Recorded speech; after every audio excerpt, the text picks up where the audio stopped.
Hey, how you doing? Hey, how are you? I think I'm doing all right. What about you? I'm doing okay. I'm doing okay. I am. Hey, if you're ready, I'm ready. We could just jump right into this. I'm always ready. Let's do it. All right. Well, Gideon, thank you so much for being a part of this podcast. And one of the things I would like to say, I don't know if you listen to my show or if you've seen it on YouTube. Every guest we have, we are slobberingly grateful for you guys just to be a part of our experience here. So we do the customary over the top intro. So if you don't mind, let's get it to going. Man, I love over the top customary intros. All right, well, here we go. Ladies and gentlemen, he is a guitarist, composer, band leader, CEO of Loeb King, founder of Roll Capital. He is a self-taught polymath who have studied at Northwestern University, go Wildcats. But like a gangster on the run, he staggered homeward to his precious one. You know the city's so nice, they had to name it twice. New York, New York, when he's not experimenting with complex harmonic rhythms and jazz, soul, pop fusion. He's building cabinets, studying criminal justice, poetry, or just jumping out into an occasional game of pickup basketball. People, please enjoy this podcast, preferably with a medium well burger with a side of French onion soup. Gideon King, welcome to the podcast. Listen, was that a staggering home to your precious one? Come on, that's a Steely Dan song, man. I I love know that it tune. was. I know it was. And I wanted to give a shout out, man, because I know that you have not only Steely Dan is one of your favorites, it is something that has encompassed you. And quite honestly, you have been compared to one of your favorites. So when you're it's weird. It's almost like never meet your heroes type of thing. Or what you answer the question. Is it one of those type of things when you're compared to people you don't Man, look up I to? mean, I think Steely Dan's one of the greatest things that ever happened to modern music. So if somebody wants to compare me to Steely Dan, then I'm beyond appreciative of it because I just think they're the coolest. They wrote the coolest lyrics, the grooviest grooves, the greatest harmonic content, dude. I don't know. I'm like a broken record. You know, I go on radio shows and I even mention them when I play live sometimes. So like, they probably have like a restraining order out on me because they think like they probably think I'm like obsessed with them, which is probably true, although they don't need a restraining order. Well, one thing I can say is I that's why in the over the top intro I wanted to give that shout out because I know your love for Steely Dan and anyone with sights and sounds and ears and eyes know that not only do you appreciate such a band like that, you yourself have put that into maybe your mix of way of doing things. And I know we're going to talk a little bit about the single Turn Off the Sky, which is out now, but the Splinters EP is coming out mid-September, correct? Yeah, so two tunes have been released thus far, Splinters and then Turn Off the Sky. And then the other three songs are gradually being released over the next couple of months. But basically what you're saying is exactly right. So yeah, it's the Splinters EP, but tell me a little bit about it. I know it's coming out soon, so if you can. I know the two I tracks. mean, you know, I guess people always say this, right? Like who's gonna say this is the worst shit we've ever done, right? Nobody like nobody says that, I don't think, but I really believe that this is the best shit we've ever done. In the sense that I think it's mixed and mastered the right way. I think it's truly eclectic. I think it's lyrically interesting. It reflects a collaborative effort, a really beautifully spirited collaborative effort amongst the band members. And I mean, the tune Splinters, I'm really proud of. It melds everything from my love of, to be honest, you know, Pat Metheny to Seal, to Earth, Wind and Fire, to Jackson Brown, to Steely Dan, and yet it's not any of those things. It's what we did, and so I'm super proud of it. The band is an amazing group of musical athletes, and so Turn Off the Sky got a bunch of Spotify playlists, editorial playlists, which was cool because that means people are listening, and so I mean it's going pretty well, and we're excited about it. And all I hope is that the next few tunes are received as well as the first few tunes. And you kind of touched on it a little bit. The song itself, Splinters, has been out for quite some time now. What made you feel like this is the time to release it? Granted, you performed it, it's been out, but You this know is what? where- To me, there's just like there was just a cohesion. There's like it's like when you do a set for a show. There's like a rhythm to a set. There's like an arc to it.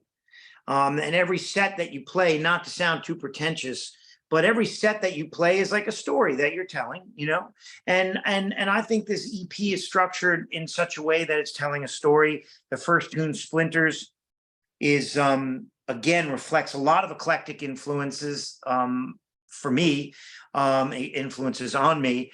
The second one, Turn Off the Sky, is lyrically what I really love and features an amazing vocal by an amazing vocalist. One of the, honestly, no kidding, one of the most soulful vocalists in the United States, Caleb Hawley. And then there's actually a cover of a Keen song, which is a beautiful melancholy song called Somewhere Only We Know. And then there's a tune called Sterling about an Uber driver I met who came here from Jamaica, and he was talking a lot and my headphones were on. I was like, man, I wish this guy would just let me ride in the Uber and not talk so much. But then when I like listened and did him the courtesy of listening, he was a super cool guy with an amazing journey to this country. And I loved him. And we ended up parking the car and actually like talking for a while. And so I wrote a tune about him and his journey to the country. And then there's another tune called Brutal to Be, which is just like it's almost like a Sly and the Family Stone song, you know?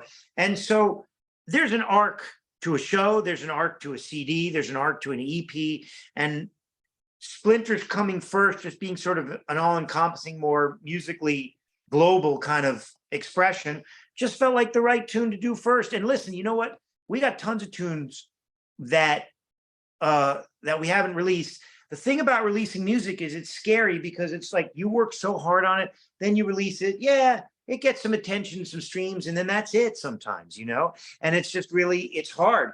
But at a certain point, you just realize like, make the music, release the music, make the music, release the music, and don't sit around being so precious about every moment that you don't do shit ever. So in the spirit of not doing shit ever, or doing shit, we decided to just release these things, if you know what I mean. Yeah, and that's one of my questions I want to ask. Instead of quote sitting on it, and you adopted like singles, EPs. Why that method instead of the traditional album? Just We have two full traditional albums out. We have City Blog and we have Upscale Madhouse. And you know what? Honestly, I would love to say it's some big creative thing, but here's the truth. When you release songs in today's music ecosystem, one by one, as opposed to a full album, you just have more shots on goal commercially. You know, it's like pickup basketball. You just want as many, well, pro basketball too. You just want as many open shots, good looks as you can get. And so the best way to get the most good looks is to release them one by one, to have each release be a thing unto itself with promotion, the chance for Spotify playlists, as opposed to like hitting you with all 8, 9, 10, 11 songs. And if the net impression is not positive, then the whole thing gets dismissed. Whereas each singular release is like sort of like, there it is, there's your open 3-point jumper from the baseline, like, and like you get another one and then you get another one. So I would rather have it be that way than the other way. And people like releasing like full albums, man, it's not even done that much anymore. By the way, dude, I think it's super sad. Okay. I think it's really sad that we've gotten away from this holistic thematic expression with an arc and a beginning, a middle, and an end, but that is what that. It's funny because I was just watching this documentary on Netflix with my wife, 1971, the year that changed everything. And it's just funny, the Rolling Stones, 1971, releasing Exile on Main Street or whatever that album was. And I was thinking like, wow, That's how it was done back then. Just album after Right. album. Different world, man. Just It's a a different story. world. And that's why I asked that question, because it is a story. Like, not to get too deep in, like when I listen to your albums, actually one of the questions on my notepads was, is Sterling a real person? Because you guys get into lyrics and you guys are telling a story, and it feels like it's encompassing you. Not to get too deep on it, it's like Herman Melville book, next to melodies of jazz and soul pop. Well, that's the first of all, that's really weird that you say that about Herman Melville. Uh, Herman Melville's my favorite writer ever. I don't know. Did you know that? No, you didn't even know it, did you? Because he's my favorite author ever. Oh, So you and you're right, actually. My big thing about music today is musicians and artists are too focused on the self. And everything is, well, I loved her and then she didn't love me back, and then I loved her again, and I'm in love with your body and you're in love with my body. But like, the greats, the true greats, Stevie Wonder, Michael Jackson, Steely Dan, the Eagles, man, Jimi Hendrix. I mean, like, let's not name 5,000 people. They told stories. They were observing the world around them, right? And it's like, actually, if you listen to some of Tupac's lyrics, there's an otherness to them, telling stories. And I'm bummed out and sad that modern music has gotten so narcissistic and is always about the self. There's another song about me and my breakup. But you know what? There's a whole world of stories out there away from you that are very interesting. So I love to set these abstractions and these stories and put this otherness in front of people with lyrics, because I just personally find it more interesting. It's like if you and I go out for dinner and all the fuck you do is talk about yourself, literally. right. It's like, okay, it's like this is the last dinner we have, because it's just there has to be something to talk about other than Like a my give and feelings. take. Right. Other than my feelings and your feelings, there's politics, there's sports, there's a book, there's I don't even know what. Like, who even knows? There's the show The Bear on Netflix. Like, I don't even know what to say. But it's like enough with how I feel and how you feel. So like, that's a big part of my music, is I want there to be an otherness to it. So when you go to sleep at night and you listen to it, it stokes your imagination and you can bring your own narrative to it. And yes, Sterling was a real person. Yeah, I know. That was one of my, like I said, it was one of my questions, because when I hear your stuff, and quite honestly, let's just jump into it. When you talk about the give and take and everyone around, let's talk about the band itself. City Blog, for starters. Like, why is it called City Blog? Because when I hear that, it just sounds like, hey, this happened at this place, and it's just stuff we read all the time. I mean, a blog is an ever-changing thing, right? A blog is an ongoing dialogue. And so that's what music is to me. This song has, those chord changes, and another song is, right? And so it's an ever-changing thing. And so Gideon King and City Blog is about getting together amazing musical athletes and having an ongoing dialogue that just lasts till we die. And that's the reason I put the word blog into the name of the band. And it's funny. I've had music managers approach me and say, I hate that name. You ought to get rid of it, and so on. And I'm like, okay, cool, whatever. And then other people who love it. But I don't know that it's something to love or not to love. It just is what it is. It's an ever moving, ever changing dialogue expressed through the medium of music.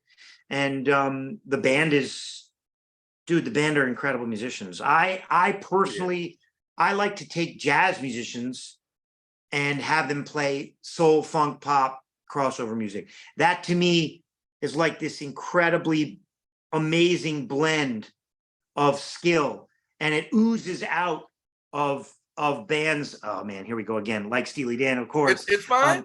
Yeah, and it's so, and or like you hear some of Wayne Shorter's fusion stuff, and you just hear this guy playing fusion stuff, and then you're like, damn, he's also so harmonically informed by jazz and so on. And so I like that richness. So my band, there are bands where the lead person is driving the bus and owns the bus and decides what route to take. That's not my band. I do write most of the music and most of the lyrics, not all. But I like other people to take the reins and drive the bus sometimes. And the only way to do that is to get absolutely monstrously accomplished jazz musicians and classical musicians. And that's what really comprises most of my band. And I love it. I love that mix. I've been inspired by that mix of pop, rock, funk played by jazz musicians since I was 8. Yeah, and that's the cool thing about your band because, okay, as we just break them down, no one's a slouch. They're all accomplished in their own right.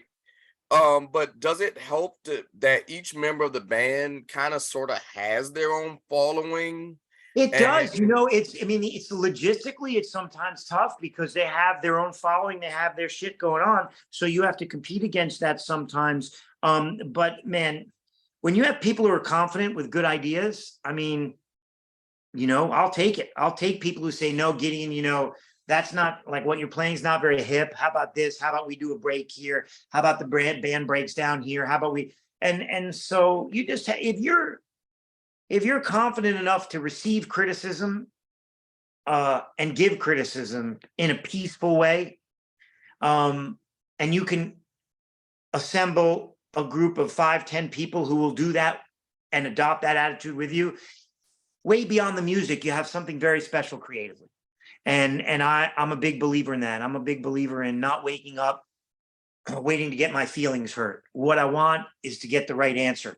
And the way to get the right answer is to be around people who are either as good as you are or better. And to be honest, technically, most of my band members are really, frankly, better technical musicians than I am.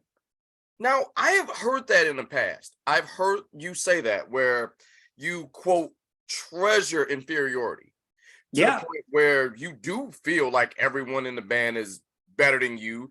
And are those major changes? Granted, no ego on you, but what are those major changes or challenges when you do have like, hey, we should change this or we should change that? What enables a collective of your stature to work so well? Is it just, you know what? It's a great question. It's about the precepts and the principles that you walk into the room with. You know, if you watch any great, I mean, just to take a great athletes, they all expect a lot from each other. Obviously, you watch the documentaries on Michael Jordan. I mean, that guy was like scary to work with, right? Like, because he was so intense, working so hard. And same with Kobe, and same with you know, Magic and all those guys. Same with Garrett Cole on the Yankees. Same with Roger Federer, Rafael Nadal. I mean, pick it. And so my feeling is that everyone should walk in to the room with the utmost respect for everyone else. If you don't have that, then don't fucking work with those people. Okay. If you respect me, work with me, take my suggestions. Sometimes I'll take yours. Let's fight it out. Let's be willing to live with little chaos. Let's try your idea. Let's try my idea. Maybe if I like my idea and you like your idea, let's put it up to a vote. Let's see what the other people think and be willing to go with that vote and move on. Because nobody has the revealed word. Okay. Nobody has a monopoly on the best idea. And so I really think it's about walking into a situation and creating the ambiance or the environment for that type of collaboration where we really, really, really do actually collaborate with a capital C. If you say to me, Gideon, man, like you're playing this, but I think this would be hipper, you know, right? Like I have to recognize that you've had your success and there's a reason that you're saying that. Yes, it is my band. I suppose I have the right to say, no, we're doing it this way. And every once in a while, maybe I do. But dude, most of the time, no. Most of the time, like what people are saying has a lot of merit and we alter the course. And then you come out with the product speaks for itself. It sounds good because it's the product of all these people who feel valued and should be valued. Now, this sounds like a bunch of like motivational speak bullshit that someone's going to say at like a university graduation. But I swear to you, hand to God, whatever the expression is, that really is how we work. And then afterwards, we go out for lunch. We text each other.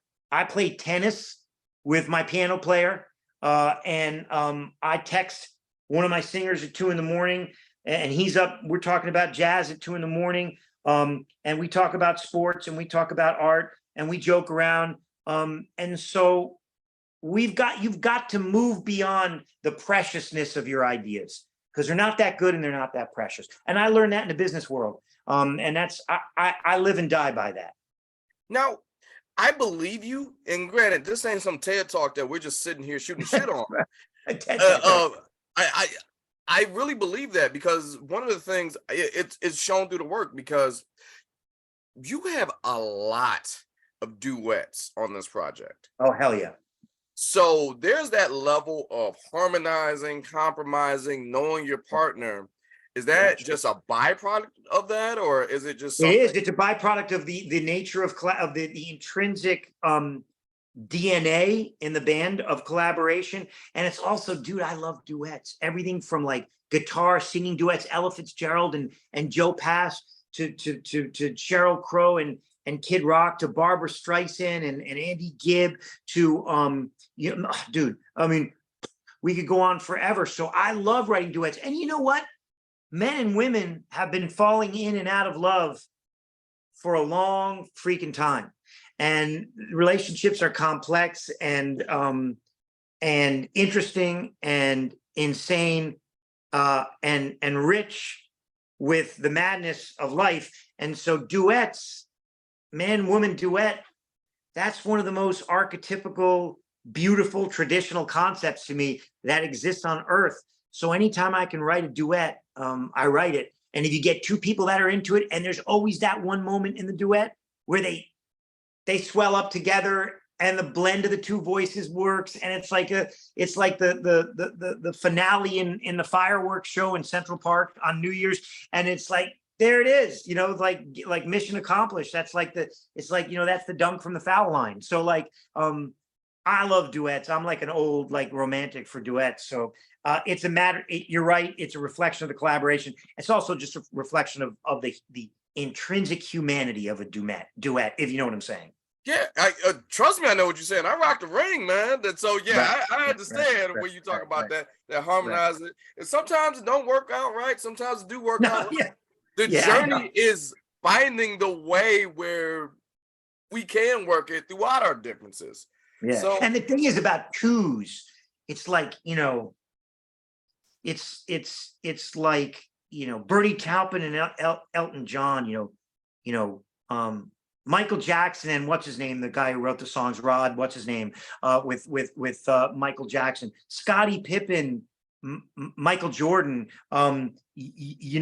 Reggie Jackson, Billy Martin, fighting back in the day for the Yankees. And it's like the duality, the tension, and the coexistence of twos that is always so crazy and human. And so, man, the more the merrier, Oh, I was waiting on a Knicks reference. I mean, like you, dude, don't even get me started. I've been a Knicks fan since I was 8.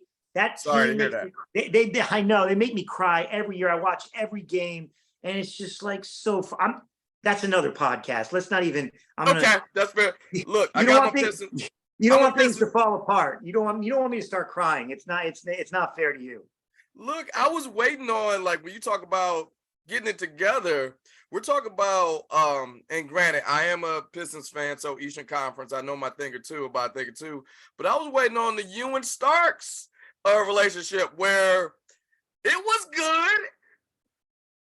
It was great. Yeah, it was. It was great, but I always knew in my heart that was not a championship duo. It just wasn't there. They were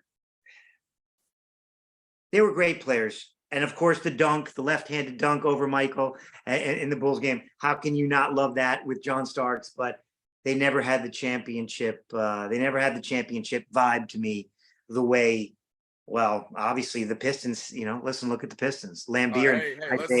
Let's slow down. I mean, we got 3, but Ooh, we are in the weeds this year. We That was are. back when basketball was physical. Oh yeah. Dude, those guys were killing each other. Yeah, we had the bad boys, and yeah, we did do some stuff that was not exactly what I would like to call legal. Yeah, well, dude, we had Anthony Mason and Charles Oakley. We were killing people too. It was the same But that was thing. the cool thing about Anthony Mason and Charles Oakley. I don't know if you ever heard of, well, I'm sure you heard about the fight, the practice fight that Oh, last, of but when course, they man. weren't trying to kill each other, that's who you wanted on the team. Yeah, I exactly. know. I know. It was great. They were great. But I mean, this is a ham-fisted way to just jump into my next question. But like, does this collaboration, does that make it okay to not necessarily focus on a specific genre, or is Yeah, it just kind of like, what I want. Well, first of all, I interrupted you. Did you finish your no, question? that was it. It was just like, yeah, So you have to be careful. You don't want it to be. You don't want your music to be one big unmade bed. You don't want it to be so stylistically diverse that it isn't shit, and that it doesn't say anything. So the fence that you're straddling always is how do you put how do you keep it diverse and musically interesting, but still have your identifiable signature on the music. And I think 3 out of 4 we achieve that, and then every once in a while what we write or produce is like meandering and doesn't make any sense. I've definitely gotten better. Over a long time ago, my tunes meandered around a lot more, and I was like, "Cool, I'm referencing this John Coltrane and that chord." And then I would listen. I listen back now. I'm like, you know what? Sometimes there's just too many ingredients in the recipe, and so it's a matter of maturity to to leave some things out and have some more focus. I forget who it was in fashion. It was like Coco Chanel or some big designer said, put everything you own on and then take it all off and leave one thing on. Tim And Gunn. I know that because I do yeah, that. And yeah, that's the only thing I do. I'm not the yeah, most fashionable person, but that's the only thing I do. right. And so there is that concept, and we try to apply that concept to the music. But you know what? When we decide what the vibe is of a song, we stick to it. And we don't just say, well, you know, it's like the shortest distance between 2 points is a straight line. You make your fake and you go towards the basket. You don't dribble behind your back and spin around 8 times. The best players don't do that, right? And the same thing here. It's like we know what the goal is, we know what the vibe is. Let's not dribble too much, and let's just let's stay focused. Let's stray a little bit so it's cool and it's original and it reflects the diversity of musical capabilities. But we try to impose a lot of discipline. You know what? Honestly, it's a matter of discipline. It really is. It's a matter of saying, wait a minute, that is cool. It's just not cool for this song right here, right now. And that's it. You just have to have the strength to leave it out. And it's hard because sometimes you just love it so much, but it just doesn't work within the song. And it's like you're letting go of your little creative firstborn. But you got to learn to do it. It's a matter of maturity. You know what I mean? Oh yeah, and Gideon, I know we're kind of up against it. I only got a few more questions. And this is my own personal thing, doing homework and research. I just got to ask this for my own self. What is your fascination with Roger Federer? I mean, you drop him at least once in every interview I've ever seen. Just, Dude, I'll tell you, there's 5 fascinations. A-Rod's swing, Michael Jordan's mental toughness, Roger Federer's sheer perfection, fluidity, and grace, and then probably just, I guess I would say, Muhammad Ali's overall impact on a sport. And I reference Roger Federer because he's the ultimate expression of power and grace. And it would be great to be able to express that in music. I mean, Roger Federer looks smooth out there, but he's hitting the holy shit out of the ball. Okay. And so to be that excellent, that fluid, and that powerful is it's amazing. It's John Coltrane like. It's Stevie Ray Vaughan like. And so I grew up watching Roger Federer. When I got a little too old to play as much pickup basketball because of the injuries and my fingers and stuff, I took up tennis. And he, like Michael, was my idol in well, there were really other idols in basketball, plenty of other ones. But once I gave up on the basketball because of injuries, I went to tennis, and I had to have an idol. I had to have someone to emulate and watch. In music, it's John Scofield on guitar. We have to have our heroes, and Federer just epitomizes getting it done, making it look easy, but working hard at the same time. I mean, he's just a badass, dude. He's just I don't know he's just a badass. Hey, don't sell yourself short. You're a bit of a badass yourself because you've been on the not like incredible not journey. like not like Roger and these guys, but yeah, I mean, and there's some musical badasses out there. I mean, there's a live performance of Prince where he's playing a weird ass nylon string guitar and just singing some songs. And it's like, oh, he's a super organic, really talented. Forget his fame and all the craziness. But then that one concert he did where it's just, you should check it out on YouTube, where he's just there with his nylon string. And you're like, damn, he is a really organic, smooth musician with great timing. It was a little Roger Federer like, that performance, actually. It wasn't up to Roger, but it was close. I'm gonna check that out because I'm a bit Cool. of a It's Prince. cool. I'm a bit of I am a diehard Prince fan. I did not know this thing even existed. It Oh, is it's really cool. it's so interesting with a guy like Prince. You think you know everything, then you cut the corner, then you hear something new, or you find out something new like this.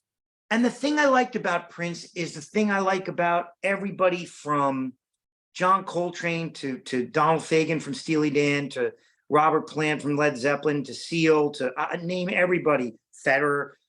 He's smart. Prince was smart. Like, he was really a big advocate of knowing the basics, understanding music harmony, and getting your shit down, and being respectful of the musicianship and the craft and the math behind music. And it was really cool watching Prince in some of those interviews talk about the importance of the basics. And I've always been inspired by these stars who are also really just smart people and who are curious about a lot of different things. You know who's another one like that? Two I can think of just is Bono from U2. Okay. And then another one is, remember Oscar Peterson, the piano player? Yeah. I mean, listen to him interviewed, speaks well, badass, knows music. It's just these people who are intelligent and great at their craft. They're fascinating to me, Yeah, but I'm sure you're like that for some people I hope because so. you have been on a journey yourself, whether it been just growing up as a kid, musical family, dive bar after dive bar, playing small clubs, and now you're in places like Joe's Pub. What advice would you give someone who is just now starting out? Oh, learn the basics and make music. If you call yourself a songwriter, write songs and publish them. There's too many artists that say, I'm a songwriter, I'm this, I'm an actor, I'm that. But it's like, you're a songwriter, but 5 years has just gone by and you keep calling yourself an artist. Like, that's cool and everything. And you may look cool and you may dress cool, but you don't have any songs out. And in today's day and age, you can write a song, get a small converter, a laptop, Pro Tools, and you can produce music. It's not like fucking 1975 where you need guys cutting tape and doing all kinds of stuff. So get in there and produce something, be persistent and deliver. If a potential manager who takes an interest in you says, I need 4 songs by December 18th, stop everything you're doing and do it. If you're a cabinet maker, make cabinets. If you're a hat maker, make hats. If you're a podcaster, fucking do some episodes, man. Yeah. So like that's my attitude. There's just too much talk. And the problem is Instagram is such a distraction. We always feel that we need to get our little 2 cents in to stay kind of continuously relevant. And hold on one second. I got to get rid of that. Hopefully you're back on. Can you No, see we're me? good. Yeah. We're good. Yeah. And so, those distractions, don't let those distractions, send your train off the tracks. If you're a songwriter, you got to write songs. Man, this has been excellent. I know we did a little bit overtime, but this is so worth it. I know we have an audio version of my podcast. Is it cool if we play a couple tracks, just get everyone into just you?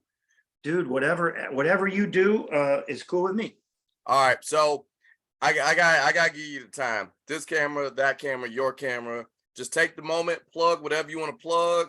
Gideon King, City Blog, whatever you want to do. The floor is yours. I mean, we would appreciate anyone who's listening to this podcast to go on Spotify and check out our catalog, because at the end of the day, we're writing songs, and we hope that people will enjoy them and identify with them in one way or the other.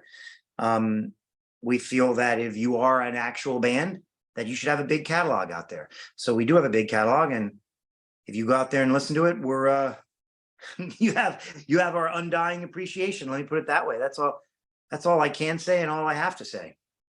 Well, Gideon, this has been awesome. I know me and you, we can get into it, and this will be an 18-hour podcast. I don't want to do that to people.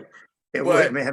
You are welcome back anytime. I'm calling it right now, off season, Pistons, Knicks, Eastern Conference Finals, right now. Calling it right now. I feel good. Let's just do it right now. One of us has some heartache at the end of it. Dude, you're a high energy, optimistic guy, and I love that. But there's no fucking chance in holy hell that with this coach and this offense, the Knicks are going anywhere. I said it. I'm sure I'll get canceled by someone somewhere. That's cool with me, because we need a new offense. We need to play serious basketball with people touching the ball and passing. You saw what Miami did with not that much talent. Damn, I mean, come on. The gym class heroes. No, they were an 8th seed, and Jimmy Butler cannot be contained. Don't sell your team short like that. You got a Jimmy Butler shares the ball. He's looking to pass. There's 3, 4, 5 touches on every offensive possession. The Knicks come down in the last 5 minutes. It's isolation basketball. And it's like, cool, you might win a few games, but when you get down to the business end of the season and you're in the playoffs, that shit doesn't work. Look at the people who win. They pass the ball and they move it around. I'm sorry. It's maybe I'm an Obi Toppin stan right now, but I'm just saying what we saw this season was not a mirage. No, I agree. And here's some positives. Jalen Brunson is the real thing. That guy competes at the highest level, and he can compete when it matters. He's the real thing. The Knicks need a more serious offense if they want to be a serious basketball team and a contender. You heard it here on this podcast, literally right now. I'm sorry to break. I'm sorry to break. I know we got to timestamp this because we'll see it, because if it changed, I don't want people coming back to you. Remember when you said no. Remember when it was recorded. Yeah, anyway. So, all right, well, listen, I appreciate your interest. Hey, I appreciate you too. Oh, we're running this back, and you're welcome back anytime, Gideon. All right, man. All right, thanks. See you, buddy.